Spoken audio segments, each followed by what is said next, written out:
ఈ మిశ్రమ పోషణని జీవులు రెండు లబ్ధి చెందుతున్నాయా లేదా ఒకటి లబ్ధి చెందడము మరొకటి నష్టపోవడం జరుగుతుందా అనే విషయాన్ని ఆధారం చేసుకొని మనం రెండు రకాలుగా విభజించవచ్చు. ఆ రెండు రకాలు ఏంటి అని అంటే సహజీవనము, పరాన్న జీవనము. సహజీవనము దీన్నే మనం ఇంగ్లీష్లో సింబయాసిస్ అని చెప్పడం జరుగుతుంది. ఈ రకమైనటువంటి జీవనంలో రెండు కూడా లబ్ధి పొందుతాయి. అంటే ఈ రకమైన జీవనం చేస్తున్నటువంటి రెండు జీవులు కూడా లాభం చేకూరేటువంటి అవకాశం ఉంటుంది. దీనికి గల బెస్ట్ ఎగ్జాంపుల్ మానవుడు మరియు ఎషెరేషియా కొలై. ఈ ఎషెరేషియా కొలై అనేటువంటిది మానవుని జీర్ణాశయంలో ఉండేటువంటి ఒక రకమైనటువంటి బ్యాక్టీరియా. ఈ బ్యాక్టీరియా వల్ల మానవుడికి లాభం జరుగుతుంది. అదేవిధంగా మానవుడు తీసుకున్నటువంటి ఆహార పదార్థాలను సేవించడం ద్వారా ఎషెరేషియా కొలైకి కూడా లాభం చేకూరడం జరుగుతుంది.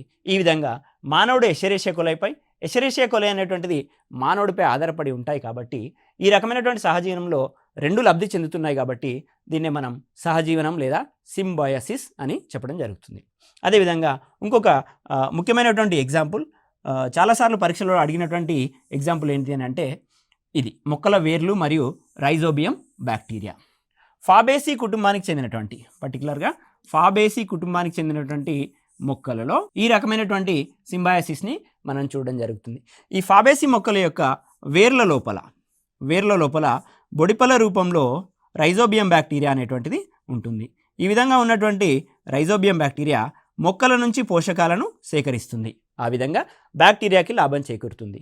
మరి ఈ బ్యాక్టీరియా వల్ల మొక్కలకి ఏ రకమైనటువంటి ఉపయోగం ఉంది అని అంటే, ఈ బ్యాక్టీరియా ఏదైతే ఉందో ఈ బ్యాక్టీరియా అనేటువంటిది నత్రజని స్థాపన లోపల ఉపయోగపడుతుంది. నత్రజని స్థాపన చేసి ఈ మొక్కకు కావాల్సినటువంటి నత్రజని సంబంధిత పోషకాలని అందించడం జరుగుతుంది. ఈ విధంగా మొక్క ద్వారా బ్యాక్టీరియాకి, బ్యాక్టీరియా ద్వారా మొక్కకు లాభం చేకూరుతుంది. కాబట్టి దీన్ని సహజీవనానికి మనం బెస్ట్ ఎగ్జాంపుల్గా చెప్పవచ్చు. అదేవిధంగా శైవలాలు, శిలీంధ్రాలు రెండు కలిసి కూడా జీవనం సాగించడం జరుగుతుంది. శైవలాలు అనేటువంటి ఆహార సేకరణకు ఉపయోగపడితే, శిలీంధ్రాలు అనేటువంటి ఆధారాన్ని కలిగించడంలో ఉపయోగపడతాయి. ఈ విధంగా ఒక రకమైనటువంటి జీవులు ఆహార సేకరణకి, ఆహారాన్ని తయారు చేయడానికి, మరొక రకమైన జీవులు ఆధారం కల్పించడానికి, చిన్న చిన్న రాళ్లపైన ఆధారం కల్పించడానికి మరొక రకమైన జీవులు తోడ్పడుతుంది. ఆ రకమైన జీవులనే మనం లైకేన్లు అని చెప్పడం జరుగుతుంది.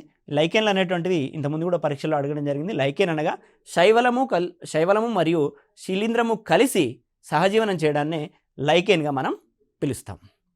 ఇది సహజీవనంలో ఉన్నటువంటి బెస్ట్ ఎగ్జాంపుల్స్. అదేవిధంగా నెక్స్ట్ మనకి పరాన్న జీవనం ఉంది. సహజీవనం లోపల రెండు రకాల జీవులు లాభం చేకూర్చున్నట్టే ఇక్కడ పరాన్న జీవనం లోపల ఒకటి లాభపడుతుంది, మరొకటి నష్టపోవడం అనేటువంటిది జరుగుతుంది. ఈ పరాన్న జీవనం అనేటువంటిది మరలా రెండు రకాలు: అంతర పరాన్న జీవనం, బాహ్య పరాన్న జీవనం.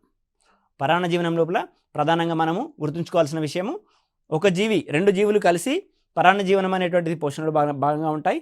ఒక జీవి నష్టపోతూ ఉంటుంది, ఒక జీవి లాభం చేకూరుతూ ఉంటుంది. సో ఈ రకమైనటువంటి పరాన్న జీవనం లోపల రెండు రకాల పరాన్న జీవనాలు ఉన్నాయి: అంతర పరాన్న జీవనము, బాహ్య పరాన్న జీవనం. అంటే ఒక జీవి లోపల ఇంకొక జీవి జీవిస్తూ ఉంటే దాన్ని అంతర పరాన్న జీవనము అని అంటారు. అలా కాకుండా ఒక జీవి పైభాగంలో ఇంకొక జీవి ఆధారపడి జీవిస్తున్నట్లయితే దాన్ని మనం బాహ్య పరాన్న జీవనంగా పరిగణిస్తాం. ఈ రకంగా ఏలికపాము, ప్లాస్మోడియము, బద్దె పురుగు. ఫర్ ఎగ్జాంపుల్ ఏలికపాము కనుక తీసుకున్నట్లయితే ఇది మానవుని పేగులో ఉండేటువంటి ఏలికపాము. మానవుని ద్వారా రక్తాన్ని, శ్లేష్మాన్ని, ఆహార పదార్థాలను సేకరించి జీవనం కొనసాగిస్తూ ఉంటుంది. ఏలికపాము ద్వారా మానవుడికి ఏ రకమైనటువంటి ఉపయోగం అనేటువంటిది ఉండదు. మరియు మానవుడి పేగు లోపల ఉంటుంది, మానవుడి యొక్క దేహం లోపల ఉంటుంది. కాబట్టి దీన్ని అంతర పరాన్న జీవనము అని అంటారు. అదేవిధంగా బాహ్య పరాన్న జీవనాన్ని తీసుకుంటుంటే ఒక జీవి యొక్క ఉపరితలం పైన మరొక జీవి ఆధారపడి జీవనం కొనసాగిస్తూ ఉంటుంది. దీన్నే మనము బాహ్య పరాన్న జీవనము అని అంటారు. ఇది నల్లి మన ద్వారా రక్తాన్ని సేకరించడానికి కావచ్చు, పేళ్ళు అదేవిధంగా జలగ రక్తాన్ని స్వీకరించడానికి ఉపరితలం పైన ఉంటూ వాటికి కావాల్సినటువంటి ఆహారాన్ని స్వీకరిస్తూ ఉంటాయి.